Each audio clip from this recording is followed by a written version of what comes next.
ഏതൊരു ഭക്തനും എന്താ ജീവിതത്തിൽ ആഗ്രഹിക്കുക?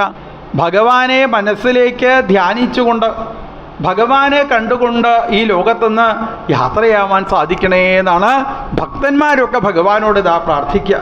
പ്രാണപ്രയാണ സമയേ മമ സന്നിധത്താം.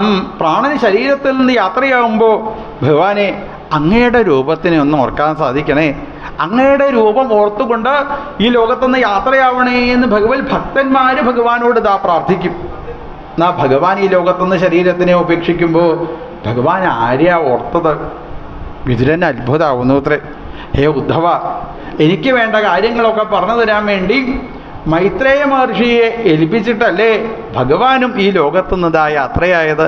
ഭക്തന്മാരായിരിക്കുന്ന ഞങ്ങളെ ഓർത്തിട്ടല്ലേ ശ്രീകൃഷ്ണ ഭഗവാൻ ശരീരത്തിനേതാ മാറ്റിയത് എന്ന് പറഞ്ഞപ്പോൾ ആ ഉദ്ധവനതാ വിതുരനതാ സന്തോഷമായിട്ടതാ മാറുന്നു.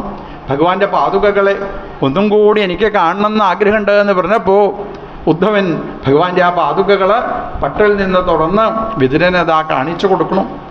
വിതുരൻ ഭഗവാന്റെ പാതുകകളെ പ്രദക്ഷിണം ചെയ്ത് വീണതാ നമസ്കരിച്ച് അങ്ങനെ രണ്ടുപേരും കൂടി നടന്ന് ഹരിദ്വാറിൽ ഗംഗാനദിയുടെ തീരത്തതാ എത്തിച്ചേർന്നു.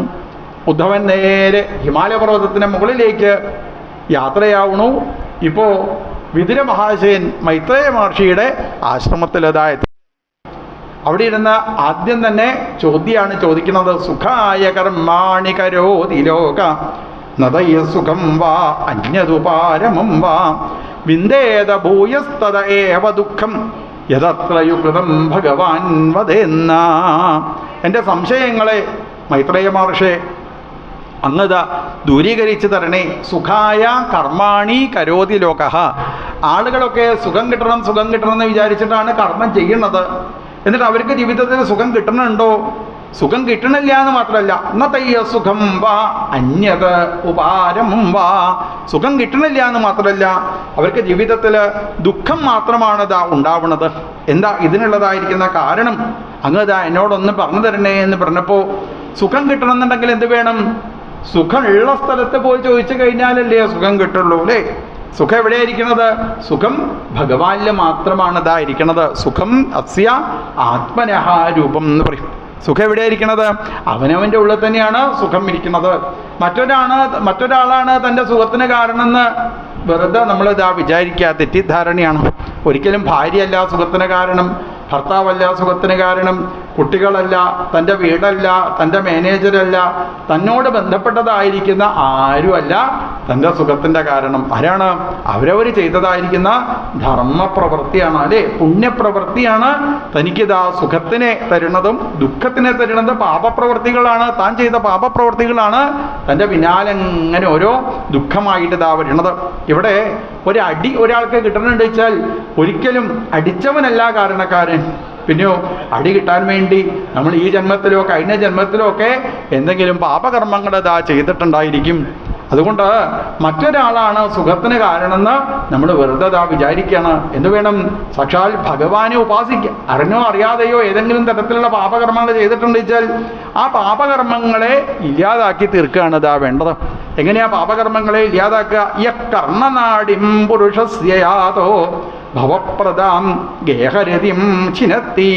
യകർണനാടിം, തനിക്ക് കിട്ടിയതായിരിക്കുന്ന കാതുകൊണ്ട് ഭഗവാന്റെ അതിമനോഹരമായിരിക്കുന്ന കഥകളെ നന്നായിട്ടതാ കേൾക്കാൻ വേണ്ടിയിട്ടതാ ശ്രമിക്കുക.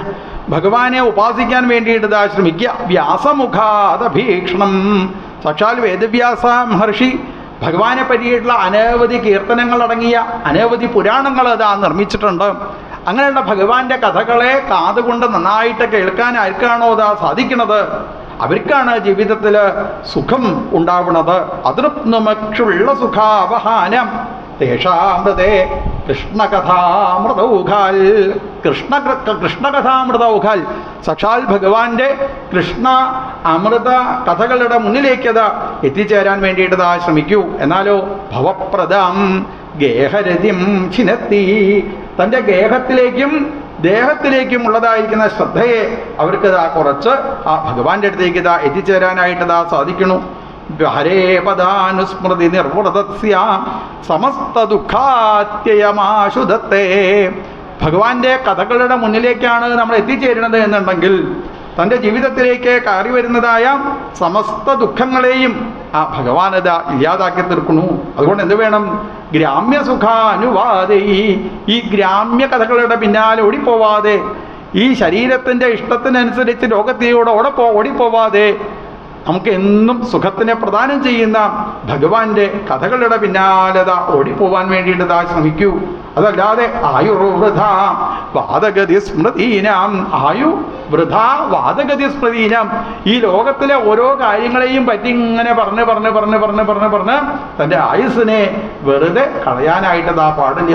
തനിക്ക് കിട്ടിയതായിരിക്കുന്ന മനുഷ്യജന്മം അതിൻ്റെ പ്രാധാന്യത്തിനെ നന്നായിട്ടതാ ഓർക്കേണ്ടതാണ്. 84 ലക്ഷം ശരീരത്തിൻ്റെ ഉള്ളിൽ പോയി ജനിച്ച് മരിച്ചതിൻ്റെ അവസാനം മാത്രമാണ് ഒരു ജീവാത്മാവിന് ഭഗവാൻ മനുഷ്യ ശരീരത്തിനെ പ്രദാനം ചെയ്യുന്നത്.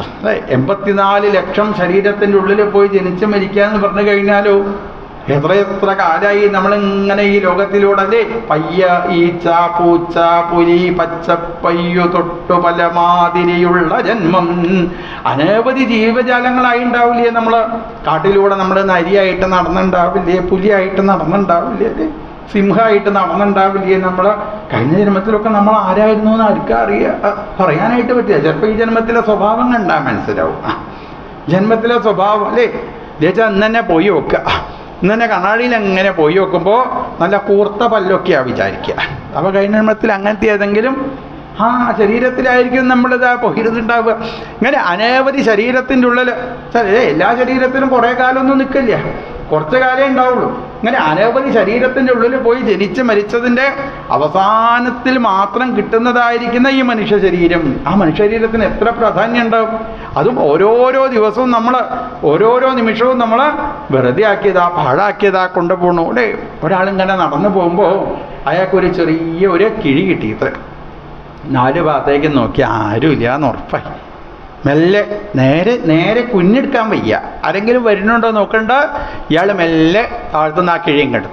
എന്നിട്ട് തൻ്റെ അരയിൽ വെച്ച് നടന്ന് ഒരു സരസിൻ്റെ തീരത്തെത്തി.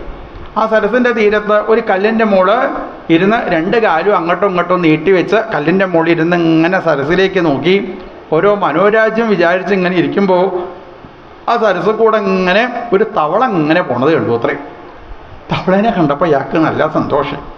ഇയാൾ അറിയാതെ എന്ത് ചെയ്തു? തൻ്റെ കിഴിയിൽ നിന്ന് ഒരു കല്ല് കയ്യിലേക്ക് എടുത്ത് തവളേനെ കണ്ടപ്പോൾ മെല്ലെ തവളേൻ്റെ മേലേക്ക് വലിച്ചർ. കുറച്ചുകൂടി കഴിഞ്ഞപ്പോൾ ഒരു മത്സ്യം ഇങ്ങനെ ചാടി പോണുണ്ട്. അപ്പോഴും അതെ ഒരു കല്ലെടുത്ത് മത്സ്യത്തിൻ്റെ മേലേക്ക് എറിഞ്ഞു. വേറൊരു മത്സ്യം പോണുണ്ടപ്പോൾ അതിൻ്റെ മേലേക്ക് വലിച്ചർ. കുറച്ച് കഴിഞ്ഞ് നോക്കിയ സമയത്ത് ആകപ്പാടെ ആ കിഴിയിൽ ഒരൊറ്റ കല്ലേ ഉള്ളൂ. അത്രേ. ആ കല്ല് എറിയാൻ പുറപ്പെടുന്നതിൻ്റെ മുന്നേ ഇയാളൊന്ന് നോക്കിയത്രേ. അപ്പോഴാണ് അദ്ദേഹത്തിന് മനസ്സിലായത് ഇതുവരെ താൻ കിഴിയിൽ നിന്ന് എടുത്ത് എറിഞ്ഞതൊന്നും കല്ലായിരുന്നില്ല, പിന്നെയോ വൈരങ്ങളായിരുന്നു. അത്രേ. വൈരക്കല്ലുകളാണ് താനിതാ എടുത്ത് എറിഞ്ഞത് എന്നുള്ളത് അയാളിതാ അറിഞ്ഞില്ല. ഇതേപോലെയല്ലേ നമ്മളുടെ ജീവിതം ആലോചിച്ച് നോക്കൂ. അല്ലേ? ഓരോ ദിവസവും രാവിലെ ആവണു, ഉച്ചയാവണു, അല്ലേ? വൈകുന്നേരം ആവണു, കടന്നുറങ്ങി. പിറ്റേ ദിവസവും അതേപോലെ, അതിൻ്റെ പിറ്റേ ദിവസവും അതേപോലെ, അതിൻ്റെ പിറ്റേ ദിവസവും അതേപോലെ, ഇങ്ങനെ 2 കോമട്ട് എഴുതും കൂടി വേണ്ട, 2 കോമട്ട് ഇങ്ങനെ എല്ലാ ദിവസവും ഒരേപോലെ. ഒരു ദിവസം വായ പൊളിച്ചു, പിറ്റേ ദിവസം പേപ്പറിൻ്റെ 3ാമത്തെ കോളത്തിൽ ഫോട്ടോയും വന്നു. ഇയാൾ മരിച്ചു, ഭഗവാനെ വളരെ നന്നായി കേട്ടോ. പല ആൾക്കാരും പറയും വളരെ സന്തോഷം അല്ലേ. ഇങ്ങനെ ഒരു ദിവസം ഇവിടുന്ന് കേട്ട ആളുകളതാ യാത്രയാവുന്നു.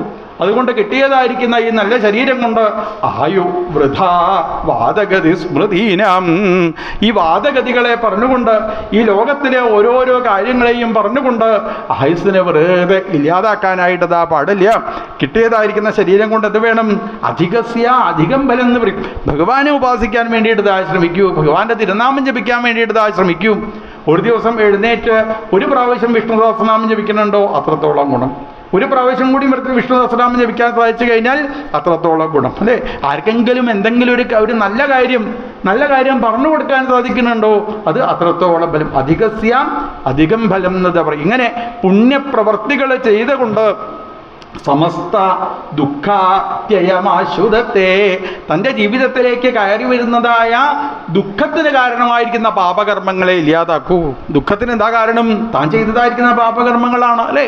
താൻ ജീവിതത്തിൽ ചെയ്തതായിരിക്കുന്ന പാപകർമ്മങ്ങൾ അങ്ങനെ തൻ്റെ പിന്നാലെ എങ്ങനെ നോക്കി നടക്കേണ്ടത്, എപ്പോഴാ പിടിക്കേണ്ടത് ഇങ്ങനെ നോക്കി പിന്നാലെ എങ്ങനെ വരികയാണിത് ആ പാപകർമ്മങ്ങൾ. അപ്പോൾ ഈ ദുഃഖം ഉണ്ടാവാതിരിക്കണം വെച്ചാൽ എന്ത് വേണം? പാപകർമ്മങ്ങളെ ഇല്ലാതാക്കന്നെ വേണം. പാപകർമ്മങ്ങൾ ഇല്ലാതാവാൻ ഈശ്വരോപാസനയല്ലാതെ വേറെ ഒരു മാർഗവുമില്ല. ഭഗവാൻ എങ്ങനെ ഉപാസിക്കന്നെ? പഠന്തോ നാമാനി പ്രമദപരസിന്ധോ നിപതിതാ സ്മരന്തോ രൂപം തേ വരദ കഥയന്തോ ഗുണകഥ. ഭഗവാന്റെ തിരുനാമം ജപിച്ച് നല്ലതായിരിക്കുന്ന ഒരു സ്ഥലത്ത് ചമ്രം പടിഞ്ഞിരുന്ന് മനസ്സും ശരീരമൊക്കെ ശുദ്ധമാക്കി കമന്ന് കിടക്കുന്ന ആകൃതിയിലുള്ള താമരപ്പൂവിനെ പോലെയുള്ള ഹൃദയത്തിനെ പകുതി വിരിഞ്ഞ താമരപ്പൂവിൻ്റെ ആകൃതിയിലേക്ക് ധ്യാനിച്ച് അതിൻ്റെ ആ എതളുകളിലൊക്കെ സൂര്യനെയും ചന്ദ്രനെയും ഗ്രഹങ്ങളെയും നക്ഷത്രങ്ങളെയും ഒക്കെ നന്നായിട്ട് ധ്യാനിച്ചുകൊണ്ട് അതിൻ്റെ നേരെ നടുക്ക് കട്ടികൂടിയതായിരിക്കുന്ന നീലപ്രകാശം, ആ നീലപ്രകാശത്തിൻ്റെ നേരെ നടുക്ക് അതിമനോഹരമായിരിക്കുന്ന ഭഗവാന്റെ ആ സ്വരൂപത്തിനെ തന്നെ നന്നായിട്ട് ധ്യാനിക്കാൻ വേണ്ടിയിട്ട് ശ്രമിക്കുമ്പോൾ ചന്ദ്രകിരണങ്ങൾ പൊഴിക്കുന്ന തിരുനഖങ്ങളോടുകൂടി പാദങ്ങളിൽ സ്വർണത്തിൻ്റെ പാദസരം ധരിച്ച് പീതാംബരപ്പെട്ട് ഞൊറിഞ്ഞുളത്ത് അരയിൽ വലിയതായ സ്വർണ്ണാഭരണം ചാർത്തി വനമാല അണിഞ്ഞ് രത്നമാലകൾ അണിഞ്ഞ് സ്വർണ്ണമാലകൾ അണിഞ്ഞ് മുത്തുമാലകൾ അണിഞ്ഞ് തുളസിമാലകൾ അണിഞ്ഞ് കഴുത്തിൽ കൗസ്തുഭ രത്നം ചാർത്തി 4 തൃക്കൈകളിൽ ശംഖ് ചക്രം ഗദാ താമരപ്പൂവ് എന്നിവ ധരിച്ചുകൊണ്ട് തോൾവളകളണിഞ്ഞ് സ്വർണ്ണവളകളണിഞ്ഞ് സ്വർണ്ണമോതിരം ചാർത്തി അതിമനോഹരമായി പുഞ്ചിരിച്ച് ഉയർന്ന നാസികയോടുകൂടിയ വാലിട്ട തൃക്കണ്ണെഴുതി ഗോപിക്കൊടി ചാർത്തി കാതിൽ മകരകുണ്ടലങ്ങൾ അണിഞ്ഞ് സ്വർണത്തിൻ്റെ കിരീടം ചാർത്തി മയിൽപ്പീലി അണിഞ്ഞ ഭഗവാന്റെ ആ അതിമനോഹരമായ സ്വരൂപത്തിനെ സ്മരന്തോ രൂപം തേ വരദ കഥയന്തോ ഗുണകഥാം. ഇങ്ങനെ ഭഗവാനെ ഉപാസിച്ച് എല്ലാവിധ പാപകർമ്മങ്ങളെയും ഇല്ലാതാക്കാനായിട്ട് പുറപ്പെടുമ്പോൾ സമസ്ത ദുഃഖാത്യയമാശുദ്ധത്തെ എല്ലാവിധ ദുഃഖങ്ങളും തന്നിൽ നിന്ന് ഇല്ലാതായിട്ട് തീരണു എന്ന് ആ മൈത്രേയ മഹർഷി വിതുരന് ഉപദേശത കൊടുത്തുകൊണ്ടതായിരിക്കണം. ആ സമയത്താണ് നമുക്ക് സൃഷ്ടിയെ പറ്റിയിട്ട് കേൾക്കാനായിട്ട് സാധിക്കുന്നത്. ഇനി സൃഷ്ടി പ്രകരണമാണ് വർണ്ണിക്കുന്നത്. നമുക്കൊരു 5 മിനിറ്റ് നേരം നിർത്തിയതിന് ശേഷം ആ ഭാഗങ്ങൾ അനുസ്മരിക്കാം. ഗോവിന്ദനാമ സങ്കീർത്തനം ഗോവിന്ദ ഗോവിന്ദ. ഹരേ രാമ രാമ രാമ ഹരേ ഹരേ, ഹരേ കൃഷ്ണ ഹരേ ഹരേ. നെയ്വിളക്ക് സമർപ്പിക്കേണ്ടവർക്ക് ഈ സമയത്ത് നെയ്വിളക്ക് സമർപ്പിക്കാം. ആഗ്രഹിക്കുന്നവർക്കൊക്കെ നെയ്വിളക്ക് സമർപ്പിക്കാവുന്നതാണ്. അതിനുള്ള സൗകര്യം ഭാരവാഹികൾ ചെയ്തിട്ടുണ്ട് എന്നറിയിക്കുന്നു. മാത്രമല്ല ഇന്ന് ഭദ്രകാളി പ്രാദുർഭാവമാണ് പാരായണം. അപ്പോൾ ഭദ്രകാളി പ്രാദുർഭാവ സമയത്താണ് ഭഗവാന്റെ മുന്നിൽ ഇവിടെ ഭഗവാന്റെ മുന്നിൽ ചുവന്ന പൂക്കൾ സമർപ്പിക്കേണ്ടത് എന്ന് എല്ലാവരെയും അറിയിക്കുന്നു. അതേപോലെ ചുവന്ന മാല കെട്ടി ചാർത്തി